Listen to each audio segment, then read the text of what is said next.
Daghan kayong nimbalik sa simbahang Katoliko. Kanya pamilyar ba? Una nga atong makita nga si Kristo, gihikap yun nila ang kasing-kasing nila. Kay nakahibaw na sila nga ang ilang gikaaniban nga simbahan dili tinupod ni Kristo, tinupod lang magtao.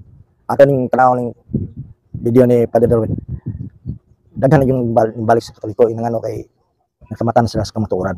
Kaya bisag saon nila search ang ilang gianiban tao ra maging tukod.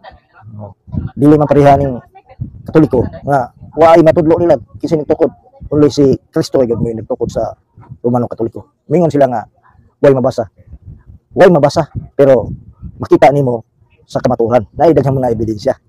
Bisag asa nimo i-search si Kristo gyud nagtukod sa Romano Katoliko. Mao nga ato ang paminaw ni si Father Darwin. Ang tanang tao makakita gyud sa kamatuoran. Kung gusto nimo nga kung kanang imong gikaaniban nga si simbahan tinukod ba ni Kristo o tinukod bag tao. Kay wala man nagi ingon nga mao ni reliyon na nga akong itukod. Ang ingon sa Ginoo sa nasa balaang kasulatan nga magtukod siya sa simbahan. Wala man siya mo ingon nga unsang simbahan na. Mao na nga atong kita kay naa man tay utok, naa man tay panguna-una. So kita na lang mo research o unsa kinsa ang nagtukod ning atong simbahan. Mao na guys dapat nga kita dili ingon nga ugnay mo invite na to mo awari das kung adto nila ayaw pag-research og unsa nang imuhang gikaaniban karon dili kay ubalhin dayon ka kay basig mas scam ka mo nga daghan kay itong mga kaigsuonan nga scam kay tungod sa wada-urada dayon ubalhin dayon mo na atong timanan guys. God bless. Dito sa Luyo na Iglesia ni Cristo ningon siya nako, Father, 8 years ko na Iglesia ni Cristo karon Katoliko na mi. Nibalik mig Katoliko. Dapoy magtiayon, 3 years na po sila.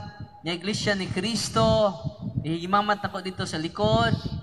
Ang ilang handog na, kinatao na nga Iglesia ni Cristo, o nitanaw sa to, pagpadayag sa mga pagtulunan sa simbahan, ningon sila, tibuok pamilya, nibalik o Katoliko. Diapor ganina, istorya nako dito sa likod, 49 years, Baptist. By birth, Baptist. Karon, tibok pamilya pod, ibalik sa simbahan, nga matuod. Nga naman, the 7 sacraments instituted by Christ are entrusted to the church. Dili sa mga piki nga simbahan. Wala nga, padayonon na to. Kinsay gisaligan nining 7 sacrament, nga gikinahanglan nato tanan nga madawat ang grasya, ang simbahan, by which divine life is dispensed to us. Sa manang divine life? Grasya. Kisa San Juan 1:17, ang balaod ni abot kanato pinaagi ni Moses. Kano saan ni abot ang balaod?